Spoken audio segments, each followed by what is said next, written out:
How we doing, everybody? It's your guy Wardy here, and we're back at it this time with a jam-packed Big Mets updates segment here, that being June 13th, 2025. This comes the day after the Mets took down the Washington Nationals for their second consecutive series sweep there from the Rockies there in Colorado to back at home and Flushing, a three-game set there, winning by a final score of 4-3 over the Nats. And we broke it all down in this past day's post-game segment, so make sure to check it out here on the platform in the live show format in case you guys haven't already, as not only we broke down the key takeaways from that victory in the series overall, but also got into our initial reactions to sadly our ace and Kodai Senga going down a hamstring strain, and we're going to expand more as to the minimum as to how long Kodai Senga will be out, the potential maximum, what the Mets are likely going to do with him in absence now in this rotation, along with what is happening with the Mets on the pitching front in general, as some key reports came out over the past 24 hours that we're going to break down. One on multiple teams showing interest, and yes, Paul Blackburn via trade. Fitting that on the same day those reports come out, the Mets look like they need Blackburn now more than ever with Senga down, paired there with the Mets in the market for some high leverage relief arms. What kind of relievers could they find themselves in the market for? That is what we're going to break down and then some in today's video, folks, along with getting into the Tampa Bay Rays for a series preview with your guy Wardy. That'll be in attendance for games 1 and 2 of said matchup there at Citi Field, with some live shows likely from Citi Field itself, so be on the lookout for that later today and tomorrow from the time of this video first coming out for you guys. And we have a bit more on the prospect report to get into, as Jett Williams has been tearing the cover off the baseball. We're going to break down Jett Williams, his impending call up there to AAA Syracuse, and everything else there in the Mets minor leagues. Thank you guys so much for hitting that like and subscribe on your way in, and letting us know all your initial reactions in the comments down below to the following topics that we have to break down today, folks. And I am excited to get into the relief market aspect of things, because there are an abundance of options for the Mets to choose from, and there are a couple of mine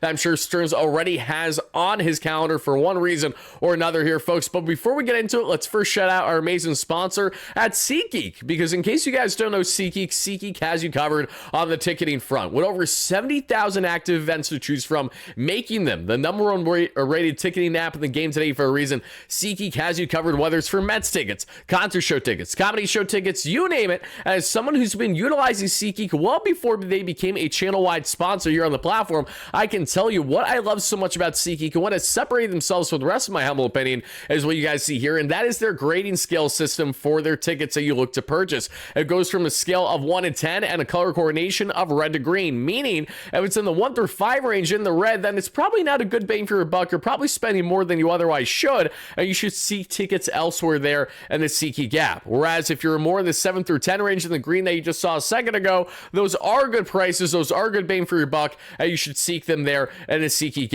app. So again, guys, if you want to save some quick dollars there on your Mets tickets, concert show tickets, comedy show tickets, or whatever you need on the ticketing front, waste no more time. Head over to our friends at SeatGeek by utilizing our link down below in the description and that promo code WARDY10 for 10% off your next ticket purchase. And shout out to our awesome friends here at SeatGeek for being an amazing sponsor here on the platform. But now, folks, let's hop back into this and let's get into our first discussion of today. And that has everything to do with the Mets and where they currently are in baseball. You know, we've been talking about this a bit more lately on the platform, but I think we need to reiterate it just once more here.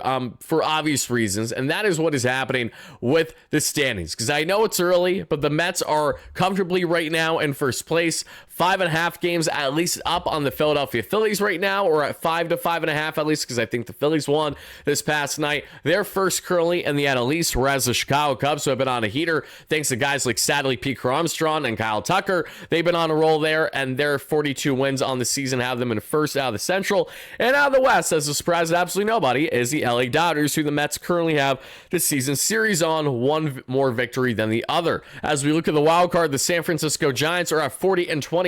The Philadelphia Phillies are at 39-29. They're a half game up there for second place in the wild card. And third, 9 games up there above 500 is the San Diego Padres, flat even there in the wild card. And trailing currently is the Brewers, the Cardinals, the Reds, and the Diamondbacks. Very interesting as we evaluate the early trade deadline evaluation, looking at teams that could be sellers. Arizona starting to fall in that category potentially.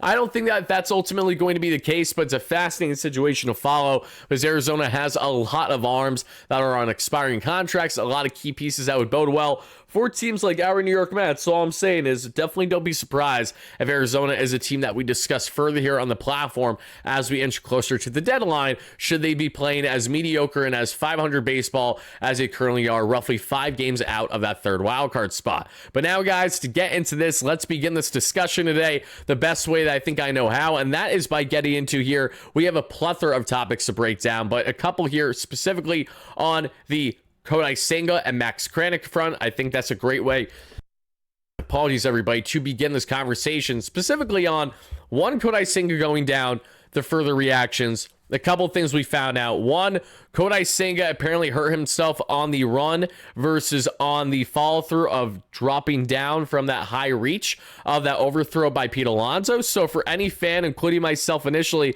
who thought to a degree that, oh no, Alonso's overthrow was the main culprit as to why Kodai got hurt, that was not true. So no need to give Alonso any more slander than maybe some of you Mets fans already did. So thankfully that is not the case, but at the same time, very unfortunate that, again, it's an identical injury pretty much from the first time he sustained this similar, calf or hamstring injury this past year. Let's just see in the case of what grade it is, that hopefully it is a low-level strain in the case of Kodai Senga, because if it's low level, then we'll have him out, at minimum 2 to 4 weeks, right? You're going to be at 2 weeks there on the IL, and then he'll naturally have to ramp up a little bit with rehab. So you're really looking at least a 3 to 4 week stint, which is such a bummer to say for a man who's been looking like one of the leading Cy Young candidates out of all the National Leagues so far this season with a sub 1.5 ERA, and he was cruising in this start, mind you, against the Washington Nationals. As you guys see beside me, Kodai Senga was just absolutely masterful in the start, and it's nothing short of a shame to see him on the shelf now yet again. And not only are you concerned about Kodai Senga with the potential of being out at least the next 2 to 4 weeks, but you also have a level of concern even with him getting off on his own power. And again, that's great news. I'm happy to see that. But what is one thing we know about Kodai Senga is that he's meticulous in his rehab. So much so that sometimes, apologies folks, when you have that tickle in your throat, that's what I got right now.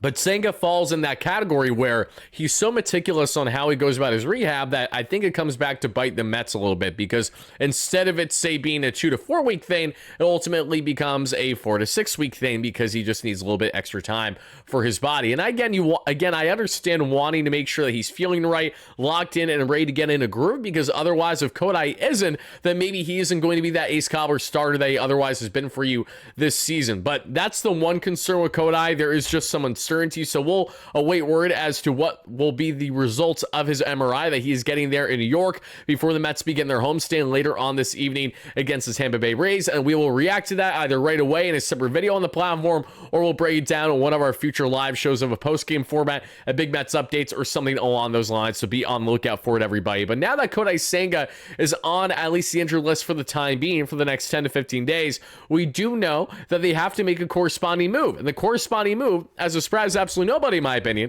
is Max Kranick. And Max Kranick returns to this Mets bullpen, which isn't shocking. He felt like that he was going to be the quick call up here, has a 3.51 ERA for the Mets in 22 games this season and 33.1 innings pitched. And mind you, it went in hand with Kranick being sent down, more so because of the Mets bullpen being a bit overworked and Kranick not having the best outings as of late. And when you have a rock solid bullpen, the best overall pitching staff in Major League Baseball, you could rightfully argue, it's easier to normally cut guys that would otherwise be rock solid in other people's pens, but for us, they just don't make the cut, especially if they have minor league options. That was the case there for the diehard New York Mets fan growing up, the Scranton native. Shout out to Max Kranick, friend of the channel as well. Happy to see him back up at the bigs, and we'll see how he does. Kranick did just pitch there for AAA Syracuse a couple nights ago and didn't have the sharpest outing, but again, it doesn't matter as much the results there in Syracuse as it certainly does there at the big league level. And some notable things here when we evaluate Max Kranick in particular, everybody, that I would like to highlight for each and every one of you here before we get into the key reports here on the Mets' potential interests there in a high leverage arm, Blackburn trade interest, and all those other things. Just for a second, as you guys can see, separate from the highlights here, let's go ahead and show you guys the following. So these are Max Kranick's baseball savant numbers. He has the four-seam fastball that's sitting right around 96 miles per hour, the slider at 90 miles per hour, the curveball at 79 miles per hour, the sweeper at 82, and the sinker at 96. So right now, 67th percentile is in the pitching run value, 46th, so right around league average, fastball run value, 84th in breaking run value, nothing in the off speed because he doesn't really have an off speed. Expected ERA a little bit below league average, well below league average, and expected batting average.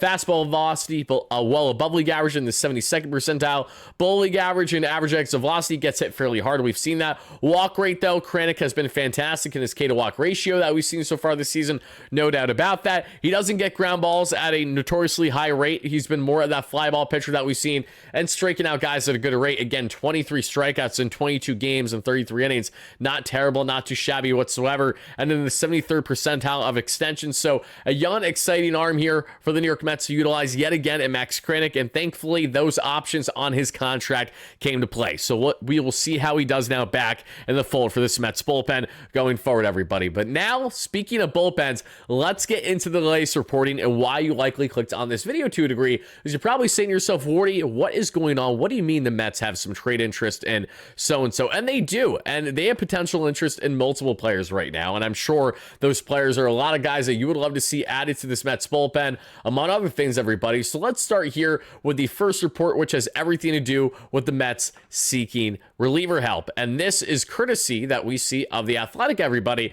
that you guys are going to see right here, right now from Jim Bowden. Now, I would like to clarify that when it comes to Jim Bowden and some of his reporting, I certainly take it with a grain of salt. But when it comes to reporting such as this, it is unbelievably accurate. I have heard from other people within the industry that the Mets have already been, nipping out the heels on the reliever front to a degree. But now we have some clarity as to what exact market they're in, considering the Mets don't have a bad bullpen by any stretch. But after losing their high leverage option in AJ Minter, their lower leverage option in Danny Yan, and having some inconsistencies at times in a Danil Nunez, who's not necessarily solidified himself back in this bullpen the way that he was nails for them last year, as he is currently in AAA. We're going to get into his latest outing here shortly, everybody. If we go down the list here of these top 50 here, what I'm hearing and watching for on MLB Trade Deadline with 50 days to go, we get to number 6 on the list, everybody, and it is as follows. The Mets and the Phillies look headed for an epic division race in the NL East, but between now and July 31st, they're also in a race to see which team can bolster its bullpen the best. According to industry sources, both organizations are focused on high leverage arms and will be chasing similar relievers. So the big question is, what kind of relievers are the Mets going to find themselves chasing? Great question, everybody. Let's get into what exact relievers those could be. And we just broke down a video over this past week on the platform of Mets top 10 trade targets for the MLB trade deadline. Make sure to check it out in case you guys haven't already. There's one player that we emphasize on the reliever front that I think makes a lot of sense for this Mets team is certainly a Tampa Bay Ray, given those Stearns connections, with Stearns making a lot of trades with Tampa over the past year alone. And that's going to be Garrett Clevenger, the savvy southpaw there, who has velocity, who has a really nice multi-pitch mix, who's on a favorable contract. And even though the Rays don't necessarily have an overwhelming reason to trade away a guy like him, I'm sure that they would be willing in all years, especially if the Mets were willing to get a deal done,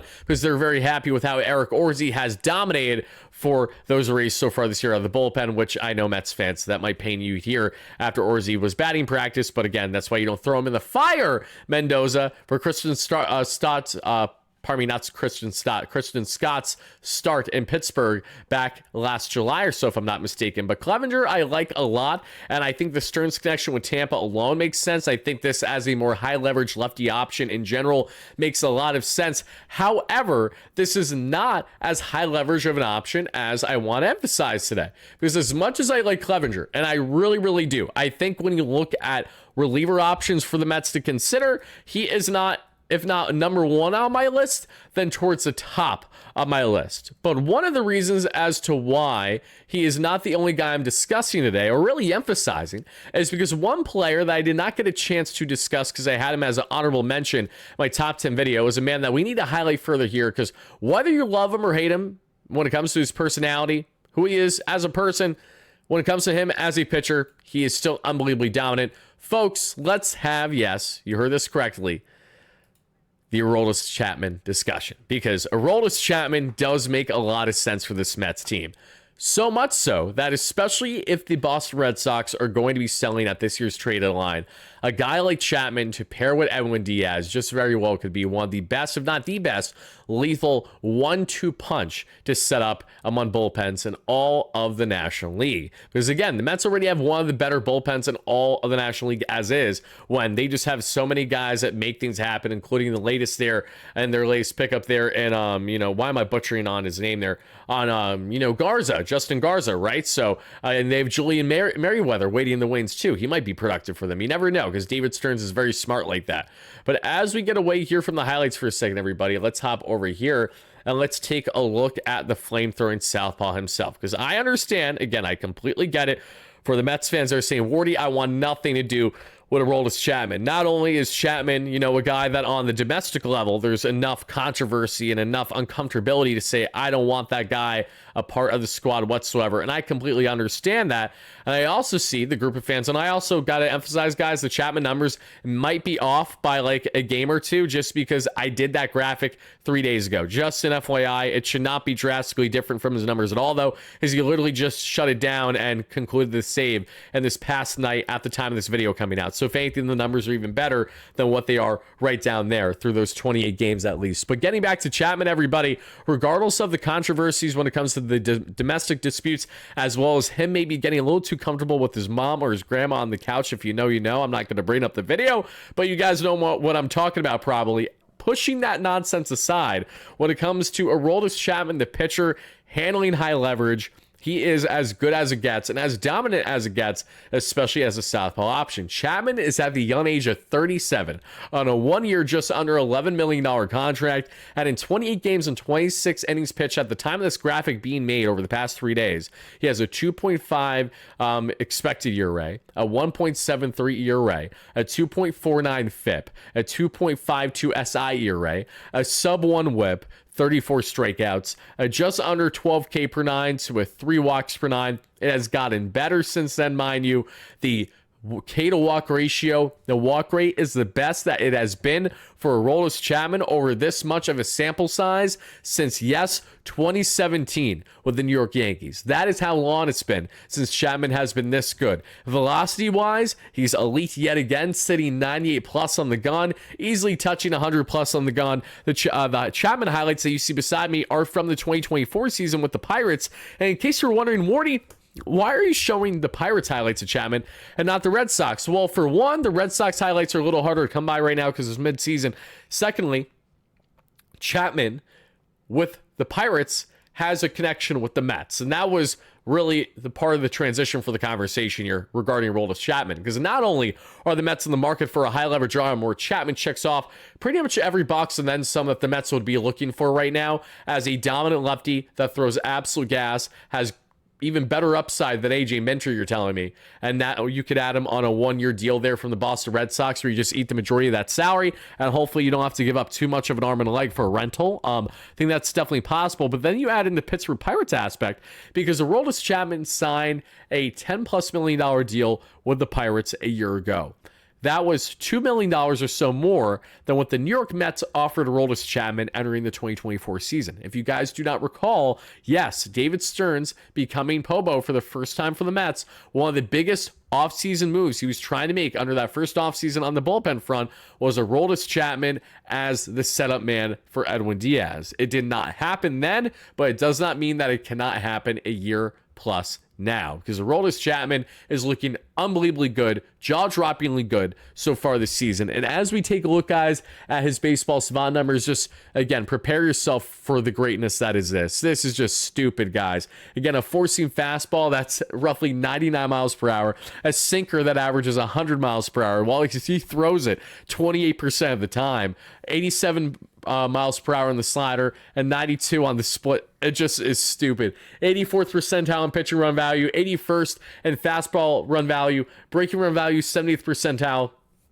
70th percentile in off-speed run value, 95th percentile in expected ERA, expected batting average, 97th percentile, 99th percentile in fastball velocity, 30th percentile in average exit velocity. So again, he gets hit hard, makes sense because again, if you're going to barrel Chapman at 100 to 102, naturally you're going to hit it far. Chase percentage, 94th percentile. whiff percentage, 97th percentile, 96th percentile in K percentage, walk percentage right around league average. Chapman, these are usually booty cheeks in this category. So the fact that he's league average is massive. Best numbers that we've seen over the sample size here for Chapman, again, since literally the 2017 season. And now his ERA is at 1.59 that I'm seeing with Baseball Savant. So even better, because, oh my God, since I did this graphic, he's had 4 more games. And he's gotten better. That's my point, guys. The ERA gets even better. The whip is at 0.88 now. He's a dog. Guys, he's a dog.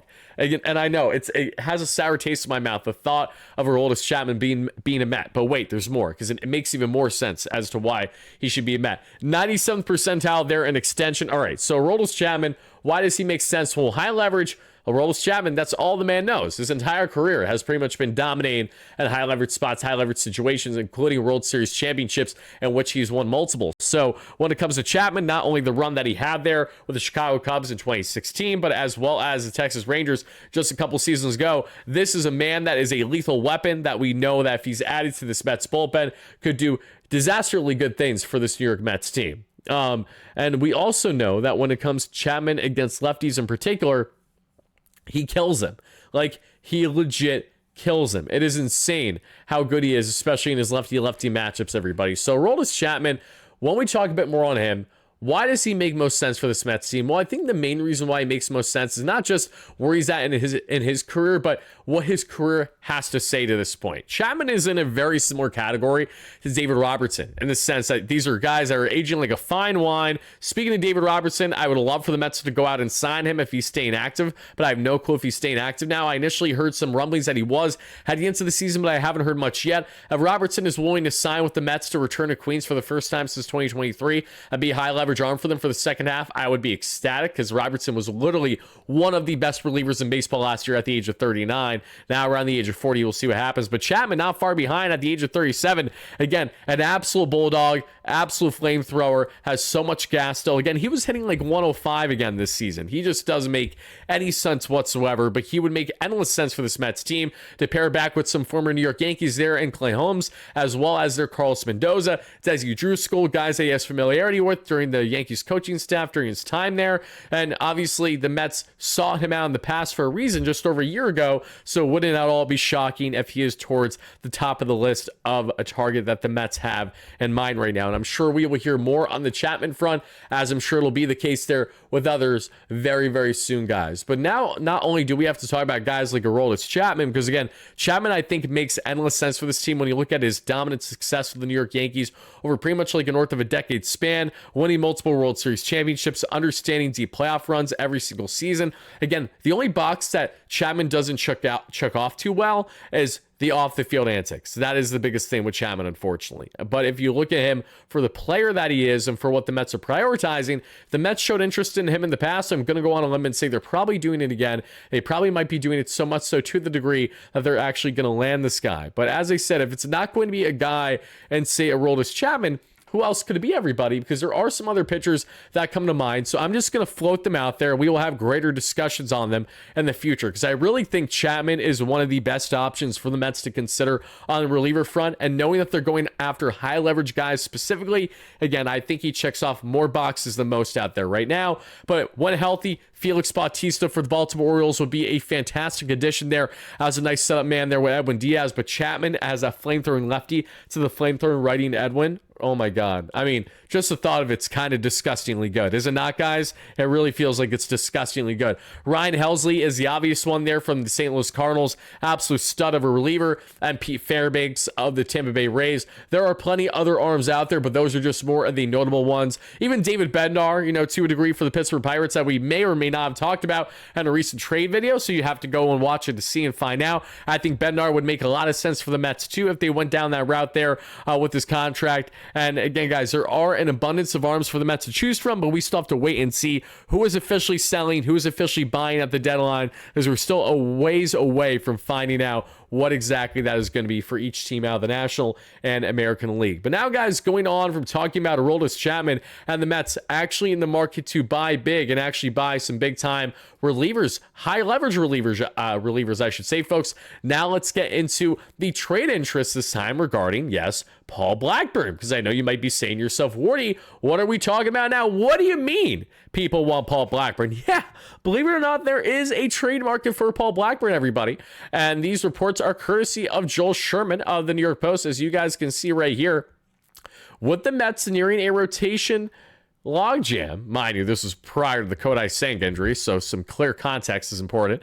Interested teams have noticed and begun to make some inquiries into Paul Blackburn. Now, interestingly enough, if Kodai Senga didn't get injured, with Sean Manaea and Montas back when they're healthy, as we know, both of them will be returning to the Mets sooner rather than later.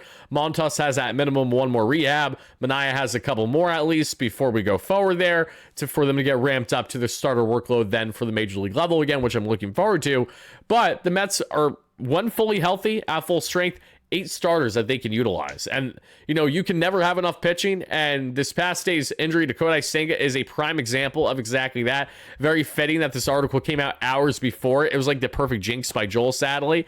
But the reality is, everybody, is even with Paul Blackburn now looking like the more immediate option for the Mets to plug back into the rotation with Kodai Senga out with injury now, it doesn't change the fact that they may very well consider and actually deal one of these starters leading up to the trade deadline. It may just not be now naturally because of Kodai Senga's injury, but it does not suggest that it can't happen leading up closer to the deadline itself, because the Mets will have an abundance and they may be able to maximize by trading away a somewhat controllable starter in turn for someone that can impact them greater now, say in their bullpen, whereas that starter maybe will get a greater opportunity and more length with a team that has a more of an opportunity in their rotation versus the actual logjam that the Mets have when they're fully in strength and in flux the way that we know and expect them to be. So when you look at the depth between when healthy, again, keywords when healthier, Kodai Senga, David Pearson, Griffin Canning, Clay Holmes, Tyler McGill, that's 5 right there. Then you look at what we have here in,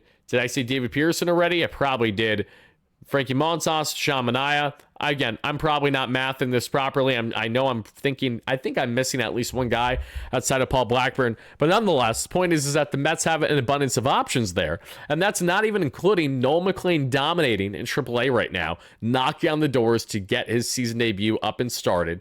Then we see Jonathan dominating in AA so much that it's not a matter of if but when he gets moved up to Syracuse, probably still in the first half before we get to the second half of the season. And then he may be knocking on the door before the season's end if everything goes right. Brandon Sproat, not so much, but the point still stands is that the Mets have an abundance of options here. And because of that, I think that they're going to be able to maximize at least stealing one of these somewhat controllable starters of the McGills, Cannings, even though I think Canning's on a 1-year deal, I have to double check. Cannings and Blackburns, that type of echelon of starter I could see being dealt in the right situation, the right fit for the Mets and what they want to do going forward this season. But going on now from talking about the trade interest that teams supposedly have there from Joel Sherman's report there, and this comes from a paywalled piece with the New York Post, but it really is as simple as what I just told you guys. There's nothing else that's really hidden and there for you guys that I feel like it's dire that you need to know, so you're welcome in advance. But now let's get into a bit more on the prospect front, and then we will wrap up the show with the Tampa Bay Rays series preview with your guys and with your guy Truly. Can't even talk right now. With your guy Wardy in attendance. And the reason why I can't talk right now is because this is late night here the night prior as I'm recording this video, and sometimes I'm just a little extra shot as I'm recording these. So I apologize, folks, for that. But now let's lock in and talk about the prospects, because there are some very positive things happening in the minor leagues, and I would like to begin actually in Port St. Lucie in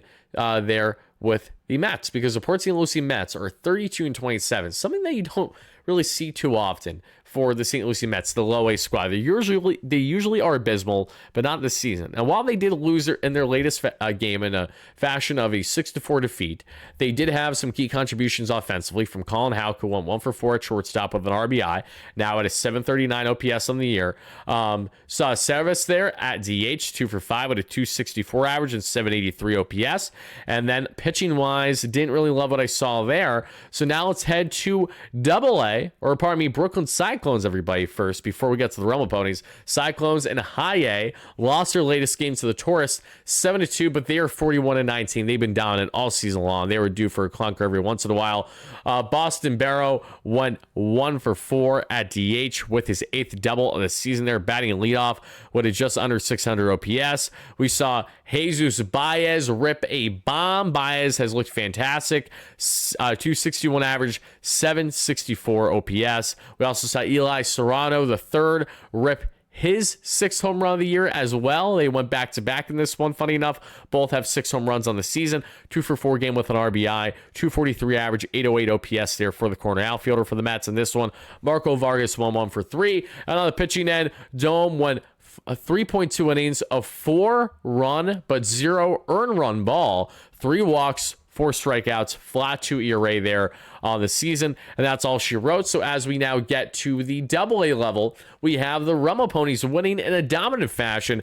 Oh my goodness, 11-0 for the 40-19 Rebel Ponies. And who helped lead the charge now, everybody? Jett the Met Williams. Can we appreciate what was a fantastic, not only game, but past 24 hours plus, and really season overall for Jett Williams, everybody? I think it's about time that we do exactly that. Look at this, guys. Jett Williams in 52 games this season, 26 extra base hits, 23 RBIs, 6 home runs, 18 stolen bags, a 298 average, a 937 OPS, 2 doubles and a triple this past night, 2 home runs the day prior. It's not a matter of if Jett Williams will get moved up to Syracuse this season, but when is Jett Williams getting moved up to Syracuse this season? Because oh boy, does this man look absolutely fantastic right now. Jett Williams, can't get over him. Huge 3 for 4 game. 3 runs scored, 2 RBIs, and a walk there.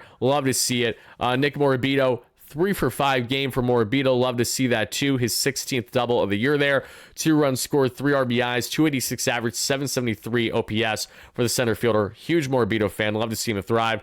Ryan Clifford at DH batting third. 2 for 5 with a run scored and an RBI. He's had a couple home runs over the past week or so. 238 average, 834 OPS. LaRusso at first base, 2 for 4 with a run scored, an RBI, 279 average, and a 751 OPS. Lugo at the hot corner, 2 for 5 with a run scored, 254 average, 655 OPS. And Parada, who continues to swing the bat better as of late. Give credit where credit's due. He's right around the Mendoza line, but he was batting putrid for a while. 199 average to be exact, but a 2 for 4 game with 2 RBIs there for Parada, who ripped his 7th home run of the season, as Clifford ripped his 12th home run of the season in this ball game. So Clifford now has 3 home runs, as a matter of fact, over the past week or so of baseball. He has now 35 RBIs on the season too. Love to see that, everybody. And now at the AAA Syracuse level, they lost 6-1. So Mets minor leagues in general just didn't perform all that well outside of the Remo Ponies this past night. They lost to the Rail Riders, and they are currently 8 games at least or so below 500. The Syracuse Mets. Travis Jankowski, who's batting leadoff in center field, the Mets just signed a day ago, was 0 for with a walk. Drew Gilbert was 0 for as well. He's a sub 700 OPS. VR was 0 for at first base. De Los Santos was 1 for 2. Joey Meneses was 1 for 4, 275 average, 780 OPS. Donovan Walton was 0 for. Celestino, Ritter, Jackson Reitz had an RBI, but he's only batting at $162. And that's all she wrote. Pitching wise, Brennan Sproat, another decent day, not the best day, but not the worst either. Brennan Sproat goes 5.1 innings, a 5 hit, 3 earned run, 2 walk, 3 strikeout baseball, and now has a 5.31 ERA on the season there in the minor leagues. Everybody, I would love to know your thoughts on the Brennan Sproat front, as well as Brandon Waddell, who allowed 3 earned runs there at the AAA Syracuse level. And we saw Danel Nunez have another scoreless inning of work there, has a 4 flat ERA there at the minor league front. And I apologize, folks. I realize that I've not only been showing the screen still, but the highlights stopped running. So that's all on me. It's because I was looking at the statistics there for the player breakdowns on the prospect front. But now, guys, before we get out of here, let's break down, last but not least, the series preview between the New York Mets and the Tampa Bay Rays. Because as we know, Tampa is coming to town. And the Tampa Bay Rays were on a little bit of a heater up until their past series. Their past series where they dropped their past 2 games. Getting set now for game 1 of this series between the Mets and the Rays beginning here 7:10 this Friday for the Mets' latest blackout night. I will be in attendance. Hope to see many amazing Mets fans there. I will be in probably section 122 area, as well as I will be suite level 2. So I'll be hopping around all throughout the ball game. So I can't wait to see so many amazing Mets fans. I'll probably hang out in the center field concourse around one designated inning as well that I'll tweet out ahead of time if anyone wants to meet up and chop it up before I get set to do some type of coverage there while I'm at the ballpark itself. But Clay Holmes, with his sub-3 ERA, 7-3 record and 65 strikeouts, toes the rubber this Friday. I love to see that against Taj Bradley. Bradley was 4.58 ERA, 66 strikeouts, and a 4-5 record on the season. The Tampa Bay Rays are 36-32 on the year, if I didn't mention that already. Game 2, it's Mr. Drew Rasmussen, who's an absolute dog. 59 strikeouts, 5-4 record, 2.22 ERA. A healthy Rasmussen is a dominant Rasmussen.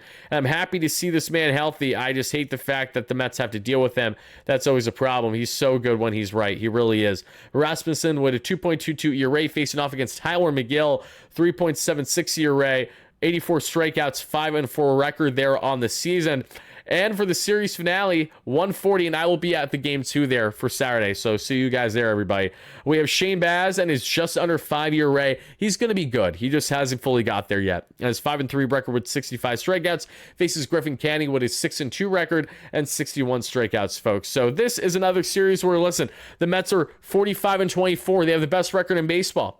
I get it, the Rays lost their past 2 games. I know that they were on a heater before then, but I also know that the Tampa Bay Rays are absolutely a beatable ball club. So, listen, I'm not expecting a guaranteed series sweep or anything along those lines. Just go out there and do your job, boys. Do what you're supposed to. Give us at least 2 out of 3 in this series. That would be more than ideal, and I cannot wait to see offensively who breaks out in this series most. You know, is it going to be a leadoff Lindor bomb to kickstart the series right away? Is Juan Soto going to continue to dominate at Citi Field? As we know, Soto had 4 consecutive games with a home run at Citi Field, which concluded in their series finale victory 4-3 over the Nationals this past day for the series sweep. But I want to see more Juan Soto and him swing that bat as good as he has. I also want to see how Jared Young is going to perform. You know, the Mets are 9-0 when Jared Young starts at DH. I'm also curious to see how Ronnie Mauricio looks in person for the first time. So I can't wait to see that for at least one of the 2 games. Brett Beatty, does Luis Angel Acuna get a start in any of these games at all, or does he just come in as a pinch runner? Can guys like McNeil and Nimmo keep up the momentum with the great pace on the home run power that they've had as of late carrying into this Rays series, or do the Mets kind of get exposed a little bit after having some fun against some lesser teams between the Rockies and the Nationals over their back series sweep? So, guys, let me know all your thoughts in the comments down below, as that's going to do it for our latest Big Mets Updates segment. Let me know all your thoughts on the following from the Mets in the trade market for a high-leverage reliever. What reliever do you think makes the most sense for the Mets at the trade deadline, if not sooner? Let us know your thoughts and predictions down below. Are you for or against a Paul Blackburn trade, or trading away a starter in general on the depth end? Should Kodai return in, say, 2 to 4 weeks, and then once that happens, the Mets have some sustainability on their rotation with a healthy Manaea, healthy Montas ramped up, and all that other stuff? Whatever your thoughts are, drop them down below, everybody. Thank you again so much for watching. I'll see you all later on tonight live from Citi Field. Let's go Mets, baby. Peace out, folks. Have a great one.